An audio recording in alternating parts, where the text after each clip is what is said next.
Welcome back جی، break کے بعد آپ کے ساتھ ہیں، اور جیسا کہ آپ کو میں نے آغاز میں بتایا تھا کہ خوابوں کی تعبیر آج آپ کے سامنے بیان کی جائیں گی۔ معزز مہمان اسٹوڈیوز میں موجود ہیں، تعارف کرواتا چلوں، ہمارے ساتھ موجود ہیں حافظ عبدالعظیم ربانی صاحب۔ نعت خوان کو خوش آمدید کہیں گے۔ السلام علیکم حافظ جی وعلیکم السلام، کیسے ہیں آپ جی؟ خیریت سے؟ آپ کیسے ہیں؟ خیریت سے؟ الحمدللہ الحمدللہ۔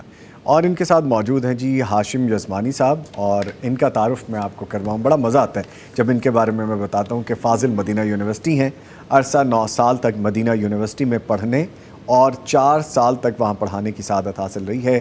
3 سال تک مسجد نبوی میں روضہ رسول صلی اللہ علیہ وآلہ وسلم اور ریاض الجنہ جیسے مقامات پر خدمت کا شرف بھی حاصل رہا ہے۔ ان کو بھی خوش آمدید کہتے ہیں۔ سر السلام علیکم۔ وعلیکم السلام ورحمۃ اللہ۔ کیسے ہیں سر؟ خیریت سے؟ الحمدللہ ماشاءاللہ الحمدللہ۔ ٹھیک ہے سر، بہت سی گفتگو کرنی ہے، اور ابھی مجھے چونکہ ایک ذمہ داری اور ہے وہ بھی ادا کرنی ہے۔ کتاب میرے پاس موجود ہے جس کا تعارف کرواؤں گا۔ یہ دیکھیے جی، یہ کتاب ہے میرے پاس، مختصر صحیح بخاری، یہ اردو میں ہے جی، اور اس کی 2 جلدیں ہیں، نظر ثانی اور اضافہ جات کے ساتھ جدید ایڈیشن ہے۔ یہ صحیح بخاری کا امت کے ہاں جو مقام ہے، اس سے ساری امت آگاہ ہے۔ حدیث مبارکہ کا سب سے مستند ترین مجموعہ صحیح بخاری ہے، جو اس وقت آپ دیکھ بھی رہے ہیں، جس کی 2 جلدیں ہیں جی۔ صحیح بخاری میں بہت سی احادیث بار بار آئی ہیں، اور امام زبیدی رحمہ اللہ نے ان کا تکرار ختم کر کے جہاں تک مناسب سمجھا پوری حدیث باقی رہنے دی ہے۔ اس کا ترجمہ اور فوائد کا کام مولانا مفتی حافظ عبدالستار الحماد حافظ اللہ نے کیا ہے۔ اس کا مطالعہ کرنے والا شخص کم و بیش بخاری شریف کی احادیث اپنی نظر سے گزار لیتا ہے، اور دارالسلام کے شو رومز پہ یہ دستیاب ہے، اور آن لائن اگر آپ دیکھنا چاہیں، پرچیز کرنا چاہیں تو darussalam.pk اس پہ جا کے آپ اس کو پرچیز بھی کر سکتے ہیں۔ آج کی یہ کتاب، اور یہ کتاب بھی مسلم لائبریری میں ہونا ضروری ہے، جیسے کہ آج ہم نے گفتگو کی اپنے پچھلے سیگمنٹ میں کہ بچوں کی تربیت، اور بچوں کی تربیت کرنے کے لیے پہلے ہم پیرنٹس کی تربیت ہونی چاہیے۔ تو ہماری اپنی تربیت کے لیے بہت خوبصورت ایسی کتب ہیں جن کو ہم خود بھی پڑھیں اور بچوں کو بھی ان کے بارے میں تھوڑا تھوڑا آگاہ کرتے رہیں۔ جزمانی صاحب تیار ہیں جی آپ ذمہ داری کے لیے؟ انشاءاللہ۔ لیں جی، پہلا سوال جو خواب کے حوالے سے پوچھا گیا ہے، کیا برے خواب کا اثر زائل ہو سکتا ہے یا لازمی طور پر وہ وقوع پذیر ہو کر ہی رہتا ہے؟ بسم اللہ الرحمن الرحیم۔ نظامی صاحب، آپ نے بھی یہ سنا ہوگا کہ لوگ کہتے ہیں کہ جو خواب آ گیا ہے وہ ہر صورت میں پورا ہو کر ہی رہے گا، اور خاص طور پہ اگر وہ کسی کو بتا دیا جائے۔ یہ بتانے والی بات تو ٹھیک ہے، لیکن ویسے اگر کوئی کسی کو نہ بتائے، کہتے ہیں کہ اس کے نقصان یا اس کا جو بھی ایک منفی پہلو ہے، اس کے ختم ہونے کا کوئی طریقہ کار ہے ہی نہیں، اس نے واقع ہونا ہی ہے۔ یہ بات درست نہیں ہے۔ نبی کریم صلی اللہ علیہ وسلم نے مختلف احادیث میں یہ نشاندہی فرمائی ہے کہ اگر برا خواب آ جائے تو اس کے نقصان سے یا اس کے جو منفی پہلو ہے اس کا ازالہ ہو سکتا ہے، وہ ممکن ہے۔ پہلی بات تو یہ ہے کہ جو اچھا خواب ہوتا ہے وہ اللہ تعالیٰ کی طرف سے ہے، اور نبی کریم صلی اللہ علیہ وسلم نے فرمایا بھی ہے کہ بندہ مومن، نیک آدمی، العبد الصالح، جو خواب دیکھتا ہے اچھے، وہ اللہ تعالیٰ کی طرف سے ہیں۔ لیکن کچھ خواب ایسے بھی ہوتے ہیں جو کہ برے ہوتے ہیں، ڈرانے والے ہوتے ہیں، وہ بعض دفعہ شیطان کی طرف سے بھی ہوتے ہیں۔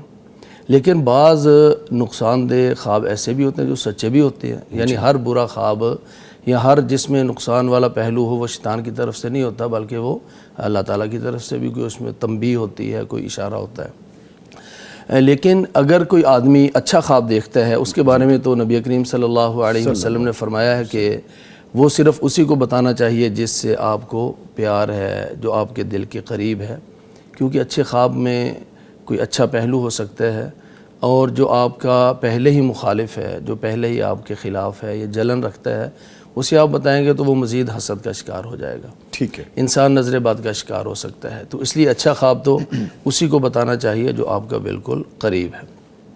اور اگر برا خواب آ جائے نقصان دہ یا اس کے اندر ڈر محسوس ہو رہا ہے تو ایسے خواب عموماً شیطان کی طرف سے ہوتے ہیں. شیطان انسان کو ڈرانا چاہتا ہے, انسان کو خوف کے اندر مبتلا کرنا چاہتا ہے.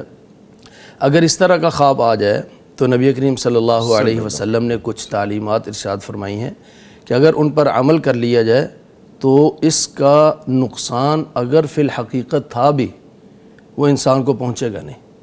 اگر اس کا حقیقت میں کوئی منفی پہلو تھا بھی تو انسان کو نہیں پہنچے گا. جی ان میں پہلا طریقہ یہ ہے کہ انسان اعوذ باللہ من الشیطان الرجیم پڑھے یا اعوذ باللہ من شرہا کہ یا اللہ جو میں نے خواب دیکھا ہے برا, اس کا جو شر کا پہلو ہے اس سے میں تیری پناہ میں آتا ہوں. ٹھیک ہے. فرمایا یہ پڑھے اور اپنی لیفٹ سائڈ پہ 3 دفعہ تھو تھو تھو اس طرح کر دے, دھتکار دے 3 دفعہ. اور پھر آپ صلی اللہ علیہ وسلم نے دوسرا یہ فرمایا کہ اپنی کروٹ کو تبدیل کر لے. اگر دائیں ہیں تو اگر دائیں ہے تو بائیں پر اگر کروٹ بائیں ہیں پہ تو چلا دائیں جائے, اور اگر بائیں ہے تو دائیں کروٹ پہ لے جائے. اور یہ مختلف روایات کو اگر اکٹھا کریں تو یہ چیزیں ترتیب سے بنتی ہیں. آپ نے کروٹ تبدیل کر لی, اس کے بعد ایک روایت میں فرمایا کہ اٹھ کر 2 رکعت نماز بھی پڑھ لے.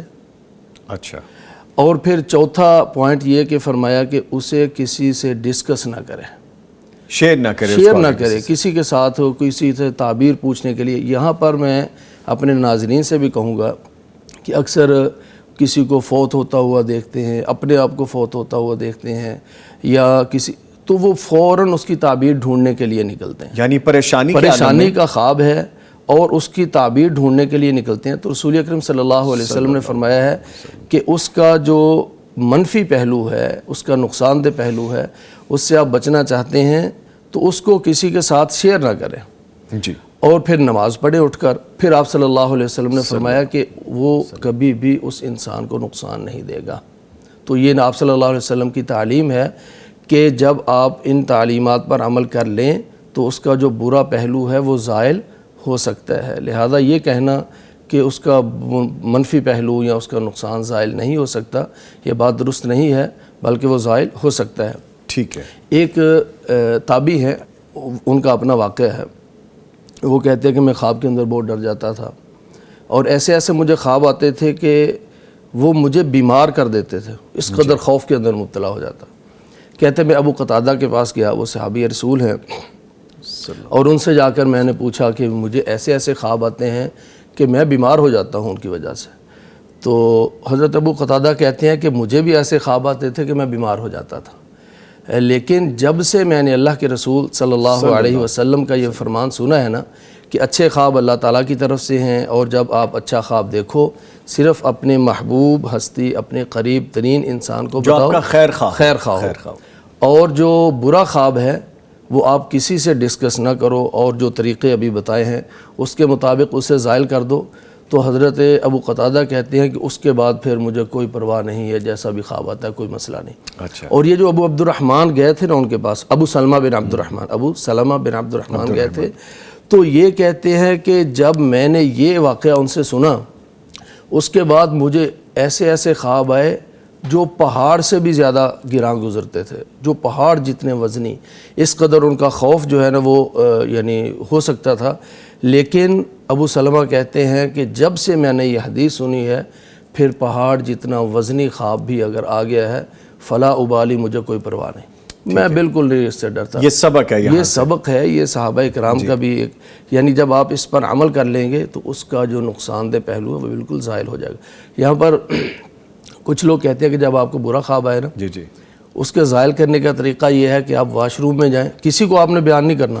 اچھا. واش روم میں جائیں, وہاں بس ایسے ہلکی سی آواز سے بات کر دیں کہ مجھے یہ خواب آیا ہے, بس وہیں پہ وہ ختم ہو جائے گا. یہ پہلی دفعہ میں سن رہا ہوں. یعنی یہ میں نے دیکھا ہے اور مجھے ڈسکس کیا ہے لوگوں نے. اچھا. تو یہ تو بالکل غلط بات ہے. آپ صلی اللہ علیہ وسلم فرماتے ہیں کہ آپ نے کسی سے ڈسکس نہیں کرنا, یعنی آپ نے انسانوں سے ڈسکس نہیں کرنا. اور جو واش روم ہے وہ کن کی جگہ, وہ شیاطین کی جگہ, یعنی آپ انسانوں سے ڈسکس نہیں کر رہے بلکہ واش روم میں جا کر شیاطین سے ڈسکس کر رہے ہیں. یہ اس سے بھی غلط بات ہے. تو اس سے بھی غلط بات ہے. لہٰذا یہ کوئی طریقہ نہیں ہے کہ آپ واش روم میں جا کر ایک دفعہ بیان کر دیں اور اس کا اثر زائل ہو جائے گا, بلکہ وہ تو شیطان کے ہاتھ چڑھ گیا خواب, وہ تو پتہ نہیں کہاں کہاں پہنچ سکتا ہے. کہ مزید الٹ ہے, وہ مزید وہ الٹ ہے. اس لیے جو طریقہ نبی کریم صلی اللہ علیہ وسلم نے بتایا ہے اسی پر عمل کریں. اعوذ باللہ پڑھ کے لیفٹ سائڈ پہ 3 دفعہ دھتکار دیں، اپنے پہلو کو تبدیل کر لیں اور اٹھ کر نماز پڑھیں، اور وہ برا خواب کسی سے ڈسکس یا شیئر نہ کریں، انشاءاللہ اس کا نقصان اور اس کا جو اثر ہے وہ زائل ہو جائے گا۔ ٹھیک ہے، عمومی طور پہ ہوتا یہ ہے اگر کسی کو خطرناک خواب آ گیا ڈسٹرب کرنے والا تو فوری طور پہ بھاگتے کہ میں کسی سے شیئر کروں اسے، یہ نہ کریں بالکل نہیں کرنا چاہیے۔ ٹھیک ہے، یہ جتنے بھی ناظرین خواب اس طرح کے پوچھتے ہیں نا اور پھر کہتے ہیں کہ بس میں بڑا پریشان، ان سے ہماری یہی درخواست ہوتی ہے کہ اس طرح کا جو خوفناک خواب ہوتا ہے وہ آپ کسی سے شیئر نہ کریں۔ ٹھیک ہے سر، آگے پوچھا کہ خواب میں چاند دیکھنے کی تفسیر یا تعبیر ہونا چاہیے؟ تعبیر کہہ لیں، تفسیر کہہ لیں، کوئی بات نہیں۔ خواب کے اندر اگر کوئی چاند دیکھتا ہے، چاند یعنی بڑا ایک رات کو بڑا خوبصورت منظر ہوتا ہے جی، جب آپ چاند کو دیکھ رہے ہوتے ہیں، وہ آسمان والا چاند، آسمان والا چاند ظاہر ہے، اسی کی بات آسمانی چاند کا ذکر کریں، اسی کی بات ہو رہی ہے۔ جی، حضرت یوسف علیہ السلام نے وہ چاند اور سورج ہی دیکھے تھے اور ستارے دیکھے تھے، تو اس میں جو تعبیر تھی وہ یہی تھی کہ چاند اور سورج حضرت یعقوب ہیں اور ان کی اہلیہ ہیں، یعنی حضرت یوسف علیہ السلام کے والدین، اور جو ستارے تھے وہ ان کے بھائی ہیں۔ تو بسا اوقات جو چاند ہے نا وہ والد ہوتا ہے، والدہ بھی ہو سکتی ہے۔ اسی طرح اگر کوئی غیر شادی شدہ خواب کے اندر دیکھ رہا ہے کہ اسے خوبصورت چاند نظر آ رہا ہے اور اسے کہہ دیا گیا ہے کہ یہ چاند تمہارا ہے، تو گویا کہ اسے ایک بہت ہی عمدہ قسم کا اور بڑا ہی اچھا شریک سفر اسے نصیب ہونے والا ہے۔ تو یہ چاند جو ہے وہ بس اوقات ایسا، لیکن خواب میں یہ جو آپ بتا رہی ہے اشارہ پھر آ گیا اس چاند کا، جی اس جس کا بھی ہم پہلے یہ وہی اس چاند کی طرف اشارہ۔ اور پھر یہ چاند جو ہے وہ والد بھی ہوتا ہے، اچھا، یہ والد بھی ہوتا ہے، اور یہ کوئی بھی یعنی ایک نیک ہستی، یعنی ایک آدمی دیکھتا ہے کہ اسے یعنی چاند نظر آ رہا ہے، 2-3 چاند نظر آ رہے ہیں، تو اس کا مطلب یہ ہے کہ 2-3 طرح کی اسے خوشیاں نصیب ہونے والی ہیں، ٹھیک ہے، یا پھر 2-3 اچھے لوگوں سے اس کا واسطہ پڑنے والا ہے، سامنا ہونے والا ہے۔ تو یہ چاند جو ہے بڑے ہی عظیم شخصیات کی طرف اشارہ ہے، والدین کی طرف اشارہ ہے، شوہر کی طرف اشارہ ہے۔ سیدہ عائشہ رضی اللہ تعالی عنہ انہوں نے خواب دیکھا، وہ کہتی میں نے خواب میں دیکھا کہ میرے حجرے میں، یعنی جہاں پر ان کا گھر تھا اور وہی آپ صلی اللہ علیہ وسلم کا گھر بھی تھا، وہ کہتی میرے حجرے میں 3 چاند گرے، میرے حجرے میں 3 چاند گرے خواب کے اندر۔ اچھا، کہتی ہے کہ میں نے اپنے ابو جان حضرت ابوبکر صدیق رضی اللہ تعالیٰ عنہ سے یہ خواب بیان کیا تو حضرت ابوبکر نے کوئی تعبیر نہیں کی۔ پھر کہتے ہیں کہ جس وقت آپ صلی اللہ علیہ وسلم کو حجرہ عائشہ میں دفن کیا گیا تو پھر کہتے ہیں ابو جان نے مجھے کہا کہ وہ جو 3 چاند گرے تھے نا تیرے حجرے میں، ان میں سے ایک آ چکا ہے، اللہ کے رسول صلی اللہ علیہ وسلم کی تدفین ہو چکی ہے آپ کے گھر میں، یہ آپ کے حجرے میں وہ چاند ہے جو گرا تھا، اور یہ کائنات کا سب سے خوبصورت چاند ہے، اس سے زیادہ خوبصورت چاند کوئی نہیں ہو سکتا۔ یقیناً۔ اب اس کے بعد بھی 2 چاند ہیں، اب وہ کون ہوں گے؟ تب تو حضرت ابوبکر رضی اللہ تعالیٰ عنہ کو نہیں معلوم تھا، تب انہیں یہ بھی معلوم نہیں تھا کہ دوسرا چاند میں ہو سکتا ہوں اور تیسرا چاند حضرت عمر فاروق رضی اللہ تعالیٰ عنہ ہوں گے۔ تو یہ تعبیر حضرت عائشہ رضی اللہ تعالیٰ عنہ کو آپ صلی اللہ علیہ وسلم کی تدفین کے بعد حضرت ابوبکر صدیق رضی اللہ تعالیٰ عنہ نے بتائی۔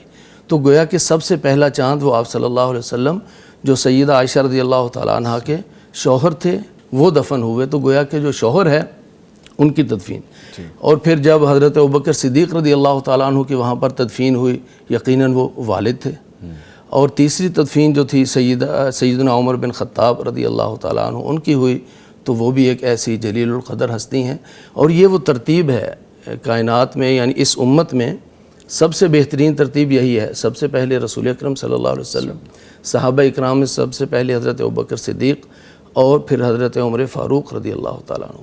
تو یہ چاند جو ہے شوہر بھی ہے، چاند والد بھی ہے، چاند جو ہے وہ نیک ہستی بھی ہے۔ تو اگر کسی کو اس طرح سے خواب آئے تو اس کی تعبیر یہ ہوگی۔ ٹھیک ہے، آگے پوچھا گیا ہے کیسے آدمی کا خواب زیادہ تر سچا ہوتا ہے؟ خواب کن لوگوں کا زیادہ سچا ہوتا ہے؟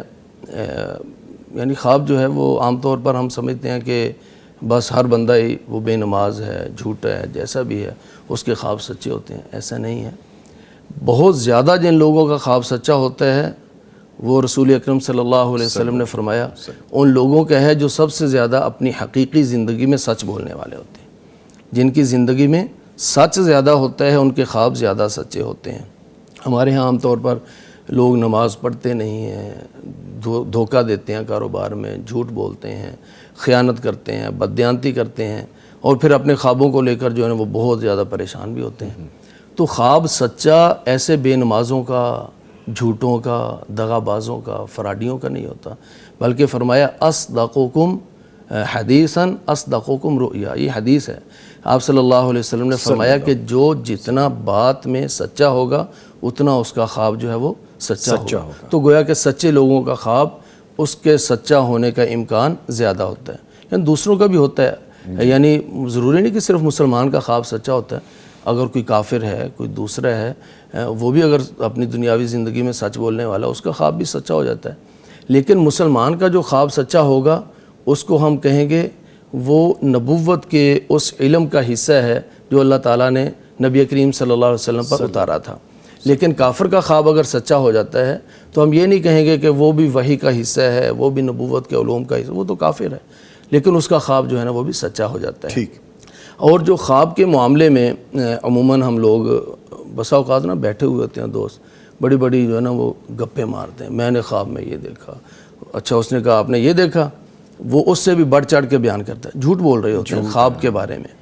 جبکہ رسول اکرم صلی اللہ علیہ وسلم نے فرمایا ان من افر الفرا, کہ سب سے جو بڑے بڑے جھوٹ ہیں نا ان میں سے ایک جھوٹ یہ ہے من ان یوری عینہ ما لم ترا, کہ انسان اپنی آنکھ کے حوالے سے وہ کچھ بیان کرے جو اس نے دیکھا نہیں, جو دیکھا ہی نہیں. اور پھر آپ صلی اللہ علیہ وسلم نے فرمایا قیامت والے دن ایسے شخص کو جو دنیا میں جھوٹے خواب بیان کرتا تھا, اسے کہا جائے گا جو کے 2 دانے لو اور ان کے اندر گرہ باندھو. اب جو کیسے نہیں باندھ سکتے, جیسا کہ اللہ تعالیٰ نے قرآن پاک میں فرمایا کہ کافر آدمی اس وقت تک جنت میں نہیں جا سکتا جب تک سوئی کے سوراخ میں سے اونٹ نہ گزار دیا جائے. اللہ. اب سوئی کے سوراخ میں سے اونٹ گزر سکتا ہے؟ نہیں گزر سکتا. گویا کہ جس طرح یہاں سے سوئی کے سوراخ میں سے اونٹ کا نکلنا محال ہے, اسی طرح اس کا جنت میں جانا محال ہے. اسی طرح یہ شخص جو کے دانوں میں کیسے گرا دے سکے گا؟ نہیں گرا دے سکے گا. تو گویا کہ جیسے یہ ناممکن ہے ویسے ہی اس کی سزا کا کم ہونا یا ختم ہونا ناممکن ہے. جھوٹ ہے, اور جھوٹا آدمی خاص طور پہ اگر خواب کے حوالے سے جھوٹ بولتا ہے بہت بڑی اس کے لیے سزا ہے. اس لیے ناظرین اگر اپنے خوابوں کو سچ دیکھنا چاہتے ہیں, سچے خواب پانا چاہتے ہیں, یا اپنے خوابوں کی درست تعبیر پانا چاہتے ہیں, تو زیادہ سے زیادہ سچ اپنائیں. اور جو سچ ہے, جتنا زیادہ انسان سچ کی تلاش میں رہے گا اتنا زیادہ وہ نیکی کے قریب ہوگا. جتنا نیکی کے قریب ہوگا جنت کا مہمان. اس کے اپنے بڑے فوائد ہیں. ٹھیک ہے سر, آگے پوچھا گیا ہے کہ خواب میں حجر اسود کو بوسہ دینے کی تعبیر کیا ہو سکتی ہے؟ حجر اسود یعنی بیت اللہ کا وہ ایک کونا ہے جی, کہ جس سے ہم طواف کا آغاز کرتے ہیں. جی. حجر اسود کو بوسہ دینے کی جو تعبیر ہے مختلف اس کے پہلو ہیں. سب سے پہلا تو یہ ہے کہ جسے حجر اسود کی بوسے کا شرف مل رہا ہے خواب کے اندر, یقیناً اسے اللہ تعالیٰ اتباع رسول کی توفیق دے گا صلی اللہ علیہ وسلم. وہ آپ صلی اللہ علیہ وسلم کی سنتوں کو اپنانے والا, سینے سے لگانے والا, ان پر عمل کرنے والا ہوگا. سیدنا عمر بن خطاب رضی اللہ تعالیٰ عنہ نے حجر اسود کو بوسہ دیا, اور بوسہ دیتے وقت یہ فرمایا انی اعلم انک حجر, مخاطب کیا کہ حجر اسود میں تجھے بوسہ دے رہا ہوں اور مجھے پتہ ہے کہ تو پتھر ہے, لا تنفع ولا تضر, تو نفع بھی نہیں دے سکتا, تو نقصان بھی نہیں دے سکتا. لیکن بوسہ کس لیے دے رہا ہوں؟ لولا انی رأیت رسول اللہ قبلک لما قبلتک, میں نے اللہ کے رسول صلی اللہ علیہ وسلم کو دیکھا تھا, آپ نے ہونٹ مبارک تجھ پہ رکھ کر تجھے بوسہ دیا تھا. اگر میں نے اللہ کے رسول کو نہ دیکھا ہوتا تو میں تجھے کبھی نہ بوسہ دیتا. تو گویا کہ یہ اتباع رسول کے اندر صلی اللہ علیہ وسلم وہ بوسہ دیا جا رہا ہے. تو بوسہ دینا اس بات کی طرف اشارہ ہے کہ اللہ تعالیٰ اس شخص کو سنت رسول پر عمل کرنے کی توفیق عطا فرمائے گا. ٹھیک. اور دوسرا اس کا پہلو یہ ہے کہ آج کل کوئی کئی لوگ ایسے ہوتے ہیں جو حج پہ جا کر بھی بغیر بوسہ دیے واپس آ جاتے ہیں. رش بہت زیادہ ہے. حج یا عمرے پہ حج یا عمرے پہ جب آدمی رمضان میں عمرے پہ جاتا ہے، کتنے لوگ ہیں وہ کہتے ہیں کہ میں بالکل قریب پہنچا، ایک ریلا آیا مجھے اٹھایا اور دور پھینک دیا، دور لے گیا تو دوبارہ جو ہے نا مجھ میں ہمت نہیں ہوئی. تو کتنے لوگ ایسے ہیں جو کہ حجر اسود کو بوسہ دیے بغیر پلٹ آتے ہیں.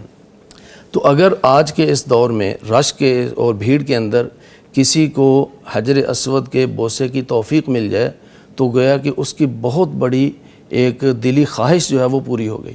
یعنی ہماری بنیادی خواہشات میں سے یہ بھی ہوتی ہے نا کہ ہمیں حجر اسود کا بوسہ مل جائے. اسی لیے تو لوگ پھر لائنوں میں بھی لگتے ہیں، گھنٹہ گھنٹہ جو ہے نا وہ لائنوں میں لگ کر تو حجر اسود کا بوسہ مل جانا گویا کہ ایک بہت بڑی اس کی دلی خواہش اور تمنا جو ہے وہ اللہ تعالیٰ پوری کرنے والا ہے.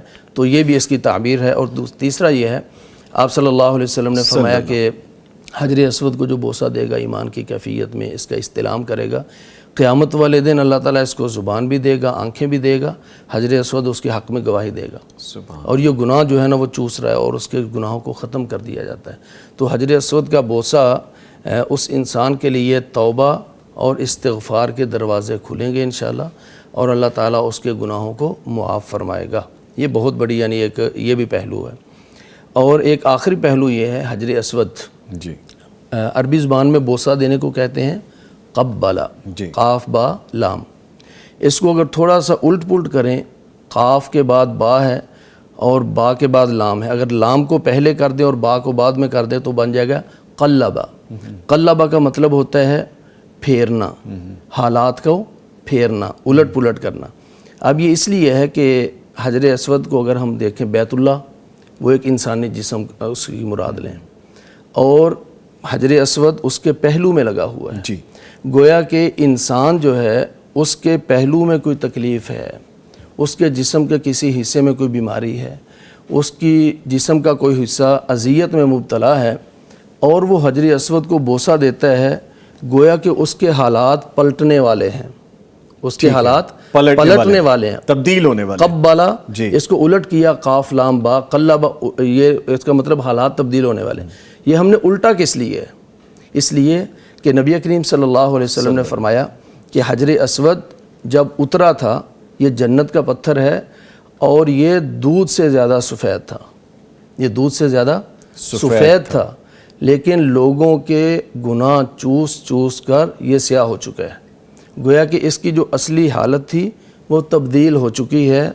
اصل اس کا کلر سفید تھا، اب اس کا کلر سیاہ ہو چکا ہے. گویا کہ اس کی اصل کیا ہے، وہ تبدیل ہو چکی ہے.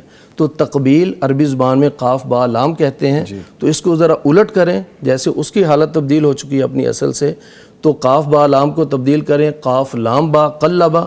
تو گویا کہ یہ انسان جو اس کو بوسہ دے رہا ہے، اس کی کوئی بیماری ہے، کوئی مالی مشکلات ہیں، اس کے جسم میں کوئی اذیت ہے، کسی یہ مرض میں مبتلا ہے، تو وہ حالات ویسے ہی پھرنے والے ہیں جیسے ہی حجر اسود جو ہے نا اصل حالت سے وہ تبدیل ہو چکے ہیں. بیوٹیفل. اچھا، مجھے یہ کانسیپٹ بڑا خوبصورت لگا. نارملی اس طرح کی ڈسکشن ہوتی نہیں ہے، لیکن اب چونکہ ہو گئی ہے تو آپ نے اس کو جو چینج کیا ہے، یا آپ کے ذہن میں آیا یا آپ نے اس کے بارے میں سوچا ہے، باقاعدہ ریسرچ کی؟ ایسا ہی ہے نا کہ اس کی چونکہ تبدیلی ہوئی ہے، یہی الفاظ کو ہم تبدیل کر کے دیکھیں کیا نکلتا ہے. تو عام طور پر خواب کی تعبیر کرتے ہوئے بعض دفعہ ایک چیز بظاہر خوف آ رہی ہوتی ہے، لیکن اس کا اپوزٹ جو ہے وہ اس کی تعبیر ہوتی ہے. اللہ تعالیٰ قرآن پاک میں فرماتے ہیں کہ ہم خوف کے بعد یا خوف کو ہم امن میں تبدیل کر دیں گے. تو کسی چیز کا جو اپوزٹ ہوتا ہے نا، اس کا الٹ جو ہوتا ہے وہ بھی تعبیر کی جاتی ہے. تو جیسے اس کی حالت تبدیل ہوئی ہے ویسے ان الفاظ کی حالت تبدیل کریں تو انشاءاللہ یہ تعبیر نکلے گی کہ اس کی حالت تبدیل ہو جائے گی، بیماری سے شفا پا کے آئے گا. یعنی کہ حالات جو بھی ہوں اس سے تبدیلی کی طرف یہ اشارہ ہے، تبدیلی کی طرف اشارہ ہے، چاہے وہ صحت ہے، چاہے مالی حالات ہیں، چاہے معاملات ہیں. ظاہر ہے وہاں پر یعنی برائی یعنی اس کے حالات مزید کمزور نہیں بلکہ کمزوری سے اچھائی کی طرف، بہتری کی طرف جائیں گے. ٹھیک ہے. کانسیپٹ بڑا خوبصورت تھا، مجھے بڑا پسند آیا. اللہ تعالیٰ آپ کو اس کی جزائے خیر دے. جی میں اس کے ساتھ ہی بہت شکریہ ادا کروں گا اپنے معزز مہمانوں کا ہمارے ساتھ موجود رہے حافظ عبدالعظیم ربانی صاحب. حافظ صاحب آپ کے آنے کا شکریہ جی.